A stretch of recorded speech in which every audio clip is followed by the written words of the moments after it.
Thank you, Dana, for joining me today on our episode number 2 of our exclusive podcast for our Corfit members. Today, we are talking a little bit about your journey to health, what that looked like, what it felt for you, and sort of along the way, we'll probably deviate into more conversation about identity and about stress and all those things. And hopefully, this is relatable to all the ladies in our program. I think that it is, and based on the conversations we have with them on a daily basis, I hope that this is helpful in moving forward and moving past, what they want to believe in, what they want to believe about themselves in order to actually heal. So why don't you tell us a little bit about your story and how, came to be on your health journey and where you are today? Sure. So I'll try to be as succinct as possible here, but I do remember always kind of being the chubby kid. And when I hit my teens, I was concerned a little bit about what I look like. But when I was 12, I got pneumonia and it hit me really hard. Just, if you've ever had pneumonia, I know it's pretty nasty. But I didn't get over the exhaustion and it just kept coming. From 12? At 12, yeah. Wow. So we went in, that was right at the end of grade 7. So I went into summer holidays with 2 months off, totally exhausted. Like my parents were getting frustrated with me because I wouldn't get out of bed and I wanted to go to sleep and I wasn't doing anything. Started grade 8. Then I ended up having to quit everything that I had been doing. So figure skating, gymnastics, volleyball, baseball, like everything. I just had to quit because I had no energy still. And that went on for like 2.5 more years until with my parents being like, you're just being lazy. Wow. It was hard. Like I couldn't think. I managed to do school, and luckily, I'm really grateful that I was a good student because I would never have been able to manage homework or a lot of studying. So looking back, I'm very grateful that I did good in school. But then when I was about 15, my mom had we'd gone to the doctors and we'd done the blood work and we'd done specialists. I got dragged to Winnipeg for allergy tests and all these kind of like weird, I don't even remember what. I went to a psychologist once because they thought I was depressed. Like I was just, let's try this specialist. And nothing was coming back for me. Like I was, at that point, wasn't even getting a diagnosis. And so at 15 and a half, we had this new doctor. He was young and he was hip to all the like new stuff out there. Anyway, he did his tests on me. He's like, well, I don't see anything physically wrong with you, but I feel like I'm going to diagnose you with chronic fatigue syndrome. Wow. And that was considered a yuppie disease back in the day. So like only like it was like, celebrities getting exhausted and all that. So it's kind of a weird, sort of a shameful diagnosis to get. Like I'm not lazy. Like I'm really tired. Not even tired. It hurt. And so I got this diagnosis and I was relieved. Okay, like, great. What can we do? He's like, nothing. We can't do anything about this. So on I went and that's again, looking back, I think I was grateful that I didn't get a diagnosis with some random treatment. Like, oh, let's try these pills. Let's try these surgeries. Like so many people get sucked into, and I don't find all that helpful for some. But I did what I could with what I knew, and this was almost like the internet was just coming out back then. So most of what I was looking at were magazines and books and going to the supplement store and looking at supplements and basing what I was doing on the labels. And so I dabbled in healthy eating and I bought myself into a couple of MLM programs because they promised all these amazing miracles. Didn't do anything. And got through university. Somehow, I had a few really, really bad spirals with that. Along with all this, though, I started getting these insane stomach. I've never had a baby. I've never been through labor. So if this is to the women like you who've had a baby and gone through labor, it's probably nothing like it. But the pain that I felt, that's what I was attributed to, because it kind of came like what I know, like contractions. Like it came in waves and they would come and they would get faster and faster and faster. And I'd have no relief for about 2 or 3 hours. Wow. And then they start to come like more rest between, and they'd knock me out for days. And it took me 2 or 3 years to start noticing little patterns. Like those cramping, that stomach torso cramping came when I ate sugar and dairy together. So ice cream triggered it. So it's foods like ice cream, fettuccine alfredo, paralyzers at the bar, pizza. My dad and I used to go for pizza. And then that, I couldn't handle that anymore. So I started to know, like, what's the pattern here? And I'm like, okay, in my head, it was like, okay, if I combine wheat and dairy, wheat and sugar, or dairy and sugar, or all three, that's when these came. So that was fine. I was easily able to drop those combinations for a while, and it helped a lot. And then they started coming at random times again, and sometimes related to exams, so stress and all that. So through all of this, through my 20s, I gained quite a bit of weight, and I did not like it. I was exhausted. I wanted the easy fix. So I tried the 10-day, we're going to lose 30 pounds in 10 days. Because you thought the problem was your weight, right? Like that, like you didn't think that there was something like really metabolically going on. You were just like, I see this extra weight. I don't like it. Yeah. Let's do something. Okay. Yeah.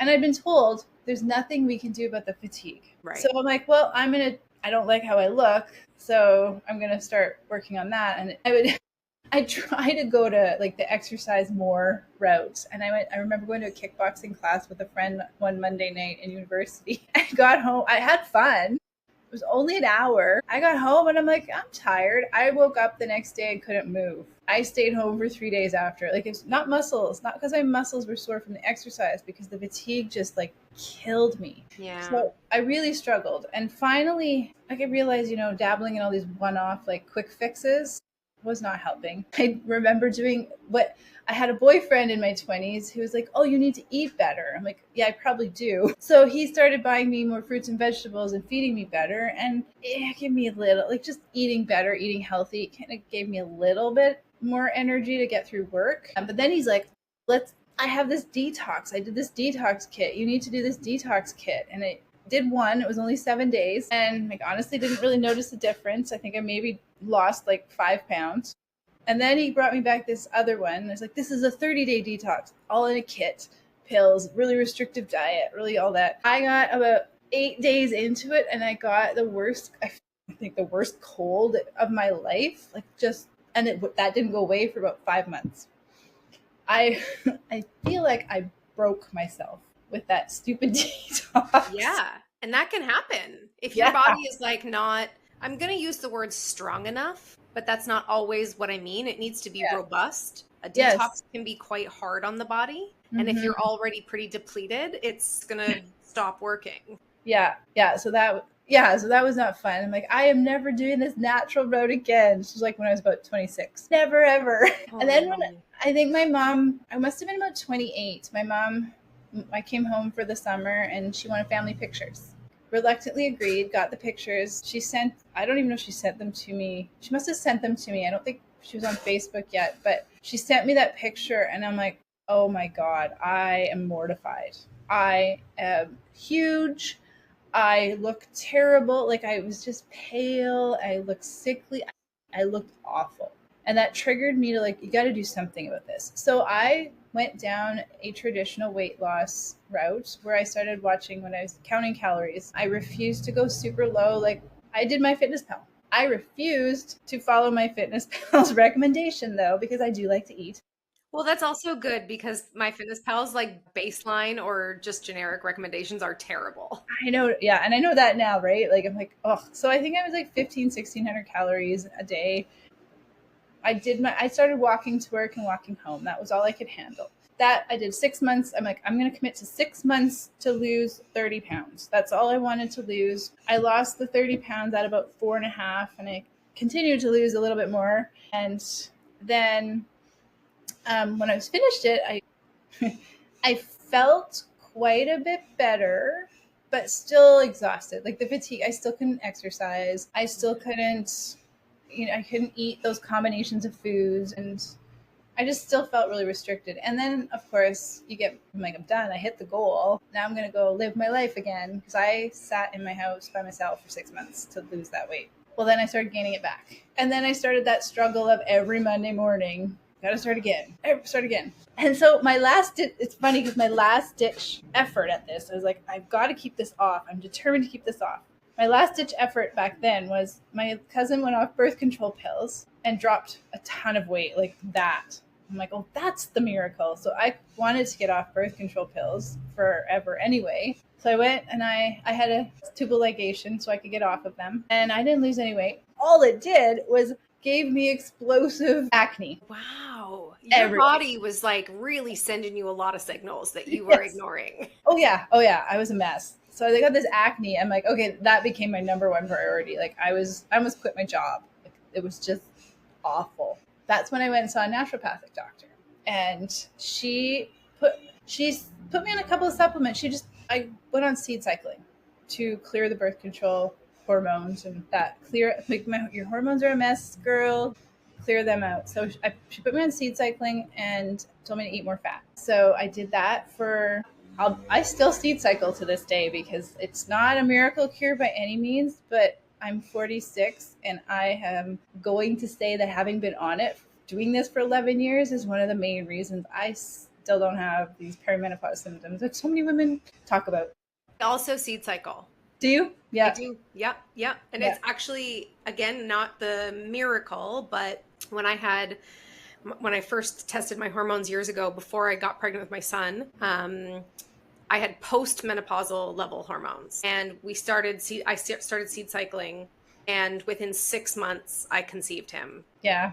Yeah. And so like and I'm not saying that was everything that I did, Yeah. but it certainly helped to just like get rid of any excess estrogen. You know what I mean? It binds to things. It helps your liver, it helps your digestion, everything, right? Yeah. Yeah. It's a lovely natural boost. It's not, like we said, it's not the cure. But anyway, I started doing that with her, and I think I'd been doing that so she had me, as you probably know, she had me on the omega-3s for half the month and GLA for half the month, or evening primrose oil. So I was doing that for it was supposed to be 6 months. At about the 4.5 month mark, this is when I had like an epiphany almost. Like I was at home cooking supper with my boyfriend who turned into my husband at the time.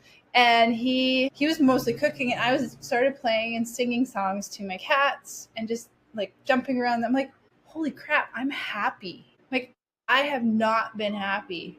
Like I wasn't a miserable of a person, but I was a very negative person through all of the health issues and made fun of a lot of things and everything. I was a pessimist and, just nothing. I was never happy. And that moment that it hit me, that I'm like, I'm happy. And I feel good. That was just like, it blew my mind because there was something about that just I was motivated to keep going with subconsciously want to keep more of this, bring more. It's so amazing. So I continued on doing that, seed cycling. I joined dance classes. I joined some other things in my life that made me happy and joyful. And my energy started to come back. For the first time ever, I had the energy to go to dance class and commit to something. So that was big. This is like over a decade or more of dealing with chronic fatigue. Yeah, 22 years. Wow. Yeah. Wow. Yeah. And it is considered an autoimmune disease. So if people tell me like you're stuck with it, you can't get over an autoimmune disease, I'm like, yeah, you can. Yeah, you can. Yeah. You can. Yeah. And then with the seed cycling, I was eating, the seeds are fat, and I was eating more fat because my ND said eat more fat. I started to drop that like rebound weight without even trying. I was eating more food, eating more calories, not worrying about food too, really. Like went to restaurants, didn't even care. It's like, I'll be fine. I was good. So that was really cool too. Trust in your body. Yeah. Right? That you just don't, that's like the most freedom. That is the most freedom when you have felt so restricted, or you have felt like, I mean, I can only speak for myself, but when you feel like you're always thinking about your next meal, or you're like always thinking about what do I need to prep, or always thinking about like, what can I eat at that restaurant? Or, you know what I mean? It really takes up a ton of your brain capacity. Yeah. It takes up so much time. Which is exhausting in itself, right? Yeah. And what I realized later, a few years later with that, was that, we talk about stress and like people are like, I'm not stressed. Some people are like, I'm not stressed. Like my job is good. I love my job. But then you talk to them and you're like, well, what? Like, I'm really worried about what I'm going to eat, or, oh my gosh, I'm eating too much. And I'm sorry, I had some cake last night. Like that's adding on to that stress that we don't realize is triggering that stress response. every single day, over and over. 100%. It doesn't need to be like, huge red flags waving and, blinking lights, alert, alert for your body to feel threatened and go into that mode. For sure, it Yeah, can so easily be just the story you tell yourself subconsciously about the food or yeah, about the drink or about yeah.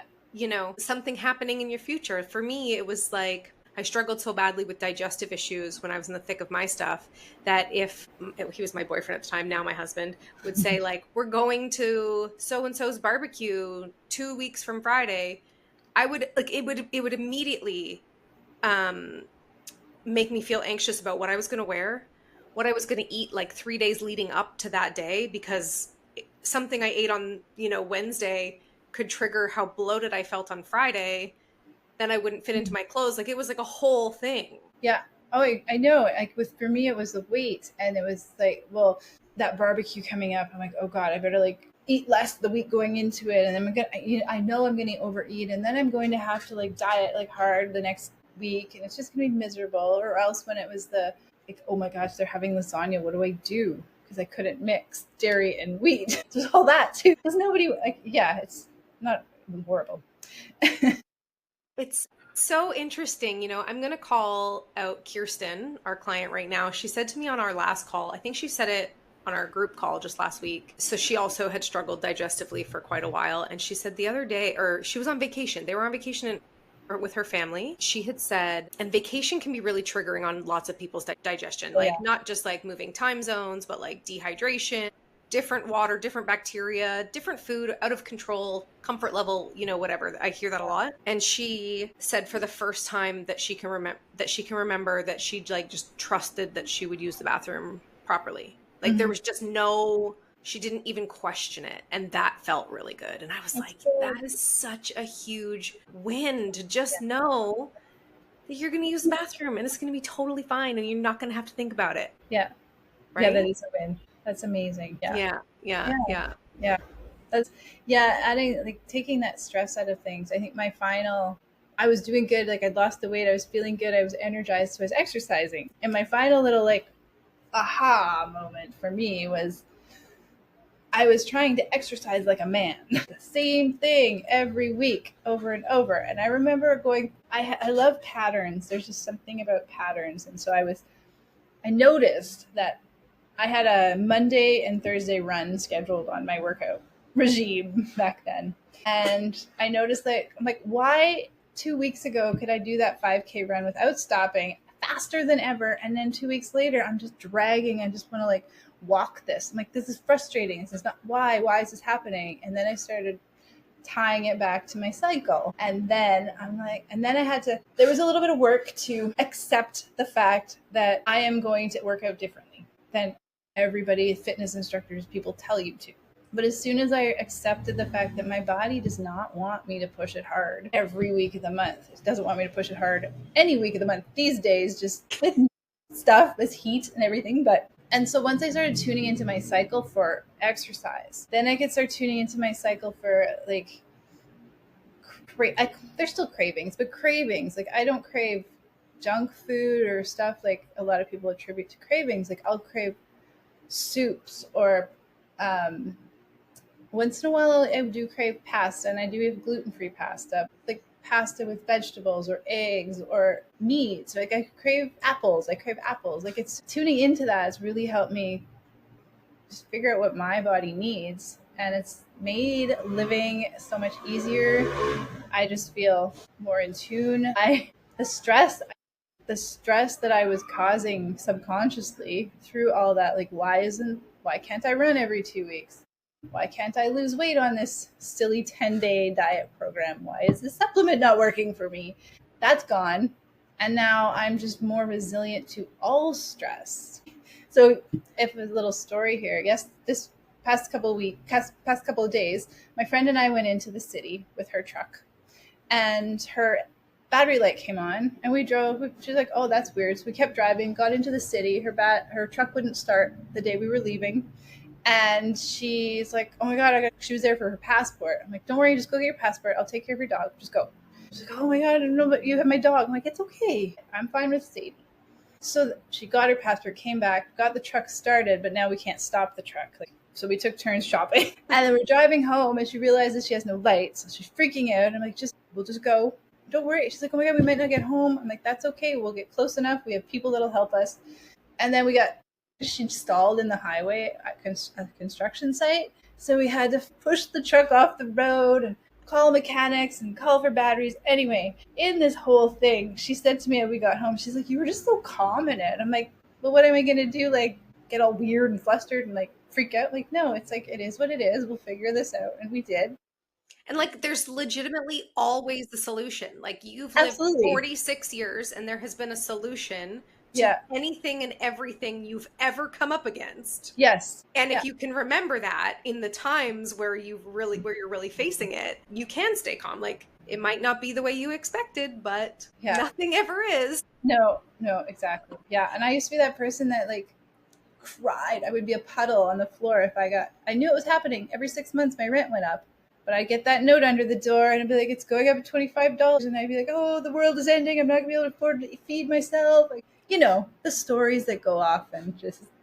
And you know what? It's funny because, like, your story might not be exactly somebody's story. Yeah. Right? Like, from 11 years old, chronic, or 12 years old, chronic fatigue, all the things. It might not be exactly somebody's story. But I hope for anybody listening, they're thinking like, maybe it's not my rent going up, but maybe it's every time I get dinged with a Rogers bill. Yes. Right? Or like a telecommunications bill. And you're saying like I hate that I'm always putting $200 a month out for that, or like my cable bill or my mortgage or whatever. Like, it's even just little things like that just like spike it. Right? Or so, okay, chronic fatigue. Let's talk about how that maybe spikes it. So I didn't know your journey like at all until this moment. So it's actually quite relatable.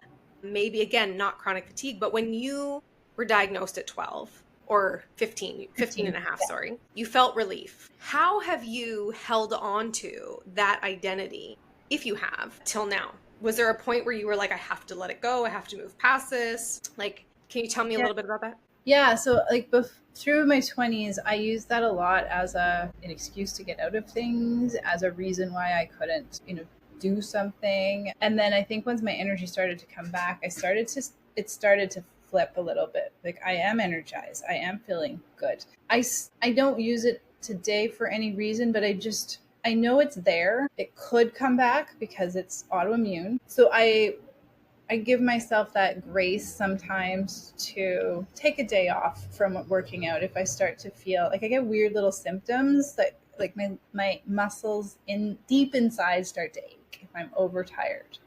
It's like, okay, well, that's something I need to pay attention to.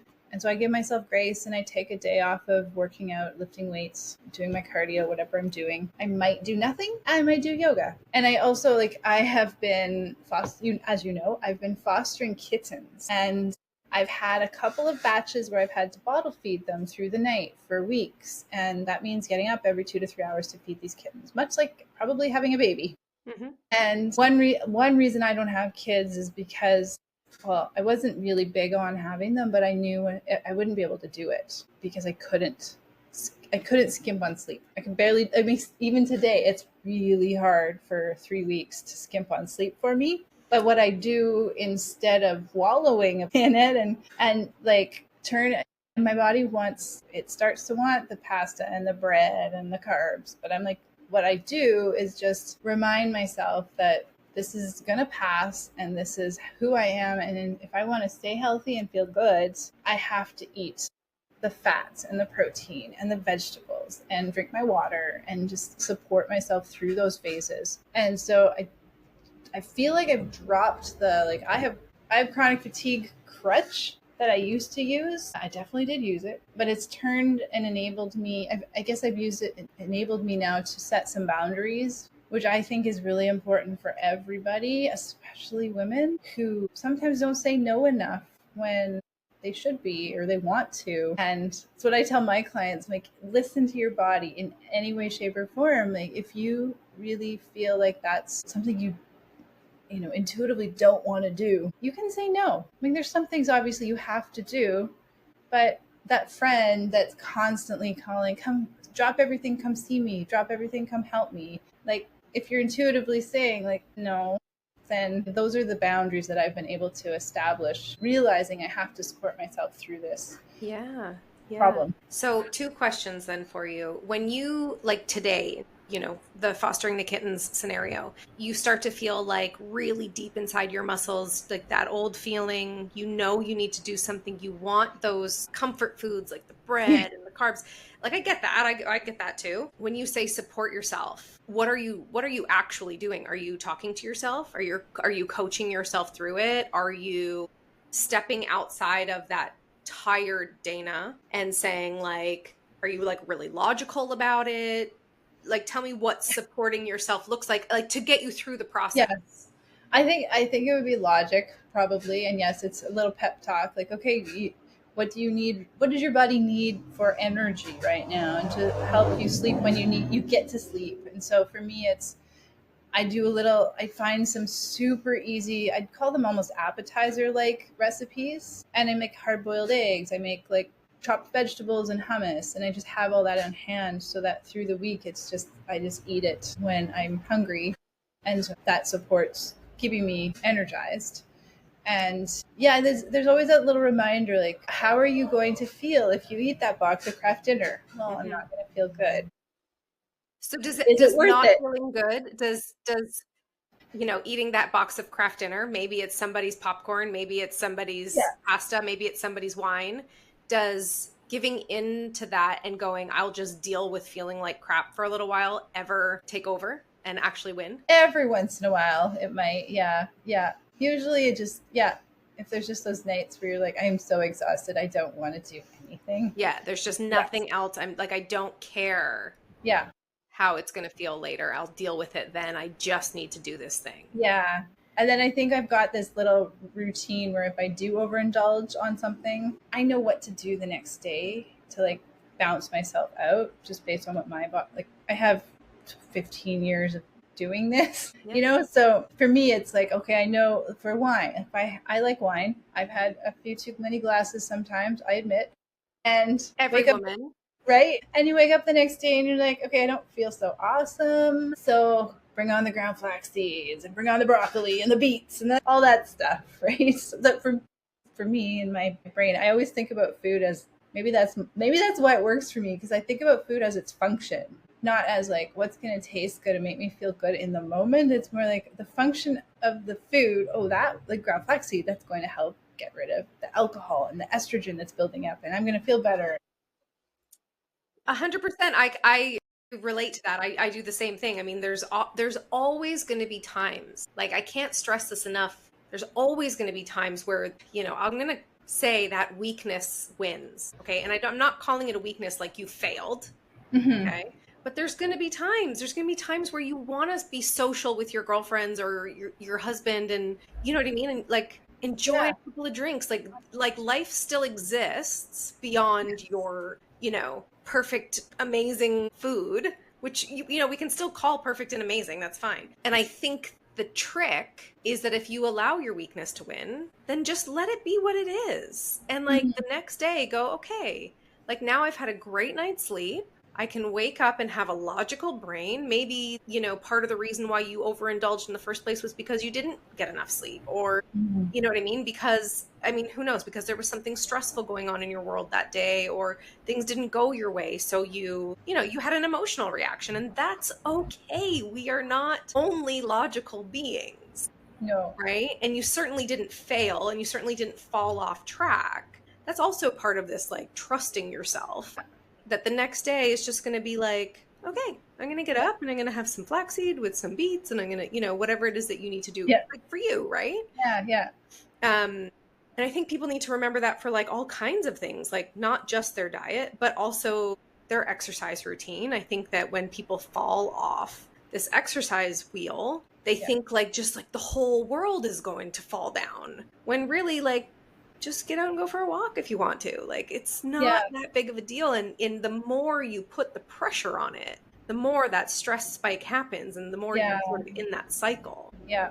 Yeah. One time I when I was in IT, we were having some very stressful I did not like my job. It was very stressful. And my husband and I went on an all-inclusive vacation to Mexico. And I sat on my butt and drank margaritas and ate the buffet food. And we went to the nice restaurants every night. I did nothing exercise-wise. I came home and everybody's like, did you lose weight? I'm like, I think I lost 10 pounds just from the stress that had, and in some people's view, I might have eaten terribly and really overindulged, and I did.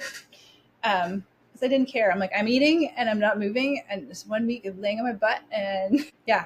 So you deserve it once in a yeah, while. Like, it's okay, right? It's okay. I know. I get it. I get it. So, stop like, beating what ourselves. advice would you give to the women in our program or anybody that might be listening to this? Because I'm probably going to ask you if I can put this on my whole, like the whole podcast. Yeah. What advice would you give to people who are like either stuck in this, black and white mindset about diet and exercise, or if they have, identified with this idea of they're just like an anxious person, a control freak. I have to do it this way, or it's like that's just who I am. Me personally, am somebody who in the past has identified as a perfectionist. Somebody who, this is so funny. I even have identified as like a broken person. So, like, when I realized how broken I was, there was a stint where I had to do a lot of like my own real emotional healing. There Yeah. was like a stint where I was like, oh, but it's because I'm broken. You know what I mean? Like, I had weird excuses about that. I know some women will say like if they miss a workout, they feel like a like lazy couch potato, and then they identify like that. Or Mm-hmm. now this might be to the extreme and maybe sort of out of your scope, but let's just say it: sexual assault victims, or binge eaters, or food addicts, or I mean, I'm trying to think of more identities that we can. The high performing driven A type personality, that's another one that Mm-hmm. I've identified as. What would you say to somebody who has truly taken on their identity and it is really stopping them from moving forward? Well, I feel, and from my experience in working with clients, that a big part of the identities we get stuck in are related to some physical imbalances. There is such a deep connection between gut health and liver health and the lymphatic system and clearing toxins that if those are not functioning well and we haven't cleared and rebalanced the body, those emotions, a lot of those emotions and those thoughts and those subconscious beliefs can just keep getting triggered. So I feel like working on the food and exercise and trusting yourself, working on the food, there is going to be a little bit of work. Figure out what works for you. And while we might not want to track it, I always tell people, look for the patterns Mm-hmm. in what you're eating and how you feel, react to stress, for example, those things. And if you notice any connections there, just start asking yourself, like, what could that be? I think we've got it in our head that we're eating healthy. I have, and what's healthy, what's not, right? I think that's the issue. Like, what's good, what works for me is I don't eat dairy. Whereas other people claim dairy is a great source of protein and it's a healthy food, and I'm eating Greek yogurt and it's got no sugar, no sugar added. So that's where we really need to just start trusting ourselves more Mm-hmm. and doing that little bit of work, tuning into your intuition, tuning into your cycle, whatever it is that you want to call it, and listening to that. And then when you do start, I don't know if I am a binge eater or a food addict, but I like to eat, and I've had some problems in the past with just downing food. Part of it was my hormones were a hot mess, and I didn't realize it back then, but now I know. So sometimes when I'm like, I just want to eat, bored, I want to eat. I'm like, what do you want to? Why do you want to eat? I'm like, well, I'm bored. Was there something better you can do? Well, yeah, but do I want to? So it's like it becomes a toss up. I'm like, well, do you want to overeat right now and feel like crap, or do you want to like do something else? So I do a little bit of talking to myself. I give myself a lot of tough love. It sounds like you're being mindful. Yes. You know what I Yeah. mean? You're like mindful in the sense of like you are aware of what you're doing. You're not going down the binge eating on craft dinner and then like going, "Oh my God, what did I just do?" Yeah. You're like, I am making a conscious decision that either I'm going to do this because it's what I need for me right now, Mhm. or no, I don't need this in my world today. Yeah. Yes. Yeah. Right? Like Yeah. before you make the action, you're assessing the why. Yes, I do a lot of that now for sure. Yeah.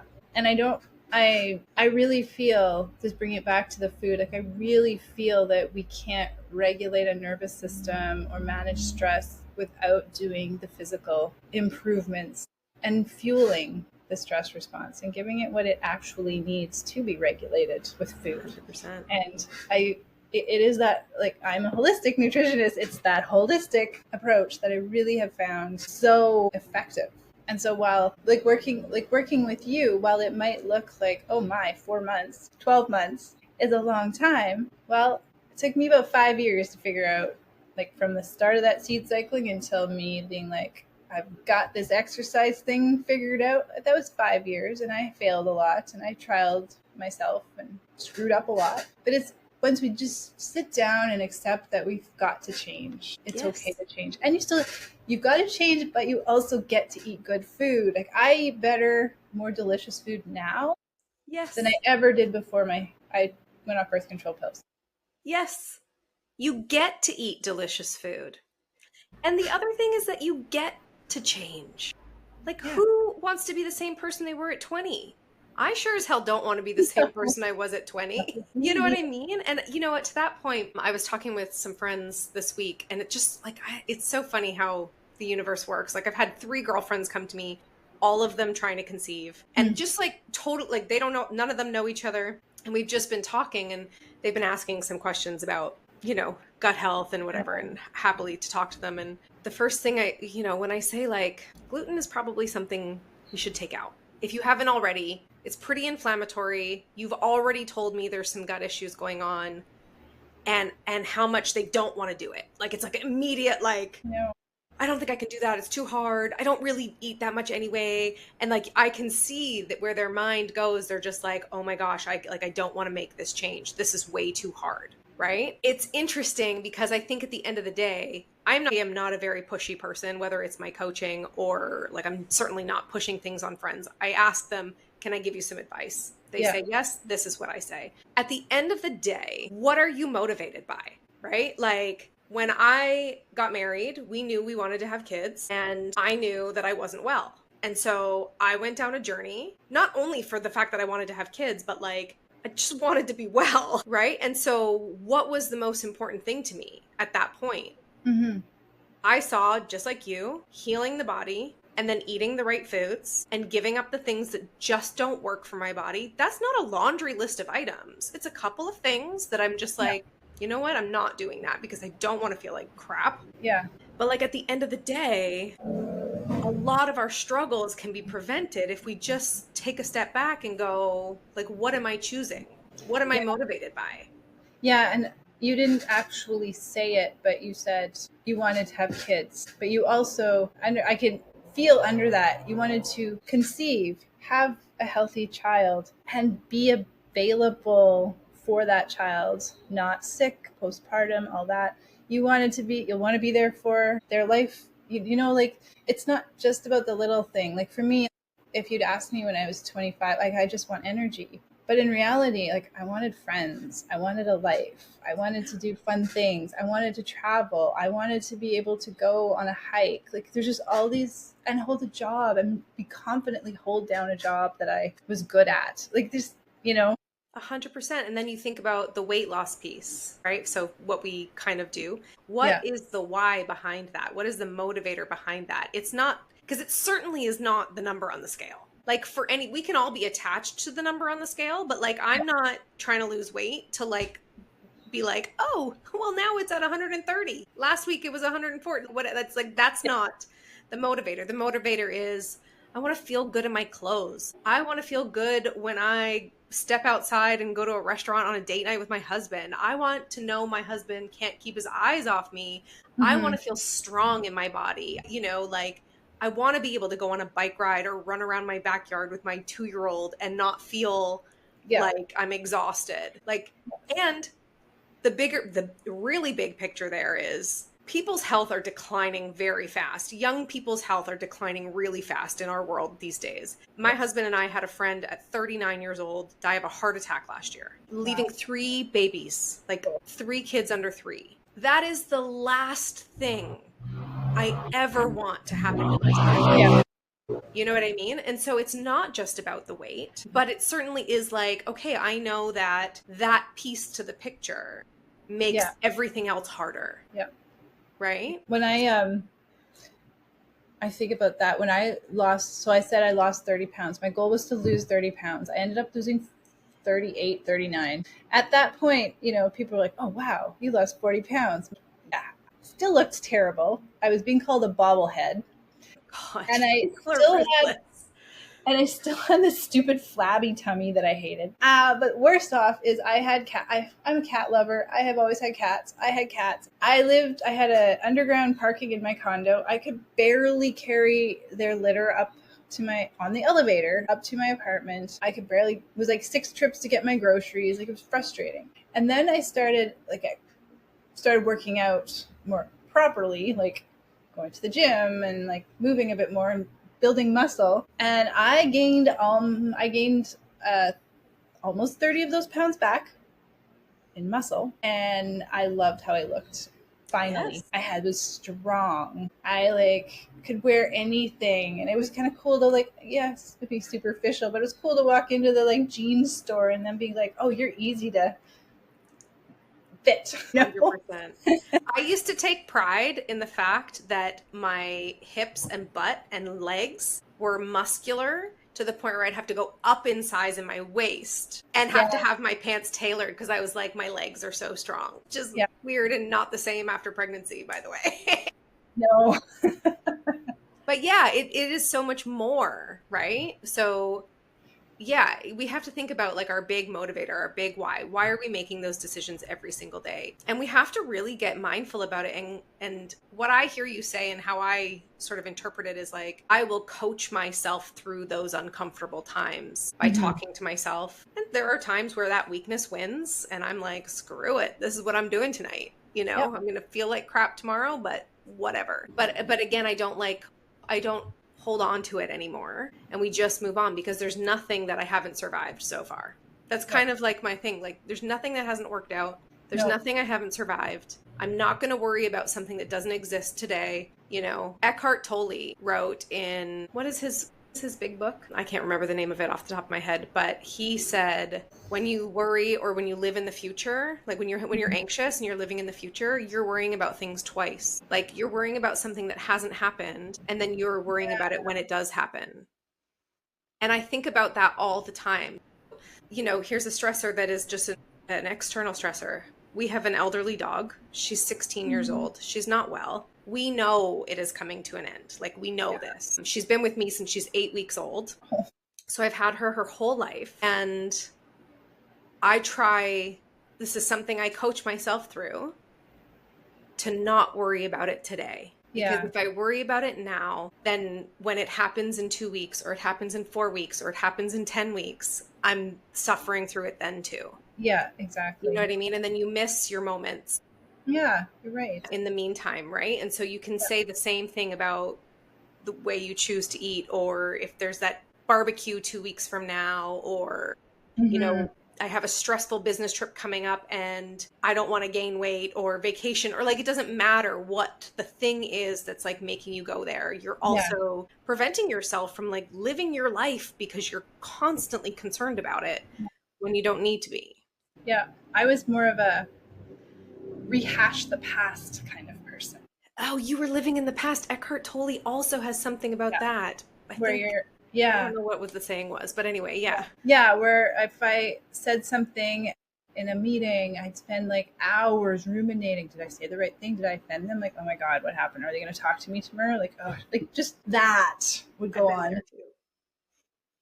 So yeah, I call that out now. I don't know if you do, but if I start to go there, I had a moment like yeah, that with my sister-in-law a couple weeks ago where I just like said something and she was fine and she's very aware. Her and I are very much on the same page. And then about a week later, I was like, I should send her a text because I've been thinking about this. And I was like, I sent her a text like, I really didn't mean to be like, if this is the way it came across. And she's like, oh my God, no. yeah, Like I find that I call things out a lot more yeah. Me so that I too. don't sit with it. Yeah, You know yeah. what I mean? I'm way better about it now. Like, but I used to be so bad, so terrible. Interesting. I wonder if a lot of this is like A, being mindful. So like if you're, deciding between your craft dinner, because you said craft dinner, your Yeah, craft dinner, or your beautiful, like steak and beets and all the things. And so you're being mindful about it. Why am I choosing this today? Because it's easy and I just need something. Okay, fine, whatever. It's about coaching yourself through it. hmm What is my why? Why do I like what is my motivation? What is the deep down motivation I am choosing the other, and will I feel better about it? And then it's like bringing it out to the surface. Letting it leave your brain, talking about it, yeah, writing it down, like literally getting it out of your body, yeah. right? Like if I'm having an issue with my husband, it will like literally fester physically inside of me until we have a conversation. hmm And then as soon as we have the conversation, it's done, Yeah, right? Same thing with friends, family, whatever. It yeah. can be done in your own voice. Like if you're having anxiety about something, like sometimes I'll just say to my husband, because I mean, he's the only one I can talk to in my home, right? I'll say like, I need to just like spew this onto you. I don't need a fix. Just let Yeah, me put it out there. Just hold some space. You can just say, thanks, Michelle, for sharing. That's all you need to say. But yeah. just getting it out of your brain sometimes just helps alleviate the stress or that pressure. Yeah, I agree. I do that. I don't have anybody, but I talk out loud to myself if I really need to work through the process. It definitely helps to talk it out loud, and then I can have a conversation with myself. Yeah. Yeah. It's almost like the same thing that works. So for me, if I wake up in the middle of the night and my to-do list is stopping me Mhm. from falling back asleep, which happens every so often, I know now, like my phone is plugged in beside my bed. I know that's a big no-no for everybody with EMFs. It's on airplane mode. The best I can do, guys. Anyway, I'm going to get hate for that. I have mine too.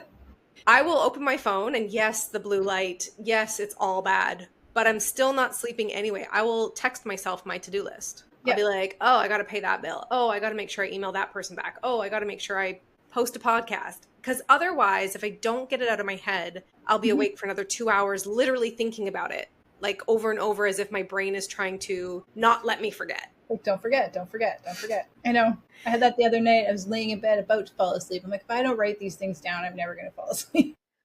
Yeah, exactly, exactly. I think that's a really fantastic, I like, just kind of going through this conversation and hopefully having some action steps for people. It's like just like getting mindful and getting it out of your head to Yeah, alleviate it on your body. I yeah. love that. I think those are two or three really good actionable steps for people when they're like kind of in the thick of their thing. Yeah, yeah. One question I like to ask if I do start worrying about something, it could be food, it could be anything, is what's the worst that could happen?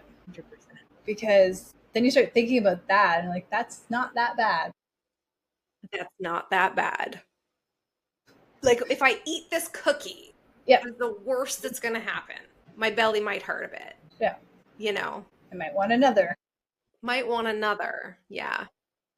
Might go 3 months without having water. No, no, I get that. I get that. Is there anything else that you want to tell us about your journey, or any advice that you would give, like one piece of solid advice that you would give somebody who is maybe just like struggling when they fall off track, or, not giving themselves enough grace, or allowing their stress to kind of take over in the physical way? I think having a kind of like back of your pocket solid plan to reset that you can just be like, okay, yeah, yesterday was a last weekend, last vacation was a bad, or I may have eaten too much or I overindulged. It happens. That's okay. Here's my plan to keep going forward. Like, what do I need? And it's just every day is a new day. Yeah. What happened yesterday, just let it go and start over again. Just because you may, and I hear it. If I ate like crap all weekend, it's just gonna throw me off course. Like, you're letting it throw you off course. 1000%. You get to choose what you do and how you feel. Love that. To that point, I was listening to a Mel Robbins podcast last week or earlier this week, and I forget the woman she had on, but the woman said something along the lines of like, she was talking about children, but I think it's like great blanket advice for adults as well. You are allowed to have all the thoughts you could ever want or have or not want. They can be horrible. You can judge yourself for them. They could be like, I hate you thoughts, all thoughts and feelings are welcome, all behaviors are not. Yes. Meaning you can have those days where you like freaking hate yourself for the choices you made, but you don't have to keep making those decisions. Like you don't have to physically be behaving that way. And I don't mean behave. This is why I mean children, right? You get to choose. You get to choose what you put in your mouth. You get to choose how you move your body. And sometimes that means rest. Mm-hmm. And no matter what you choose, it can be empowering. Yes. Yeah. Yeah, exactly. Thank you, Daina, for coming on today. I would like to post this as a podcast episode on my bigger platform, but I hope that it helps serve all the women in our program. And if there is anything that you guys want us to talk about, please, I'm going to put this up on YouTube. Please drop it in the comments so that we know and we can address it when we do our next episode. Thank you, Daina. You're welcome.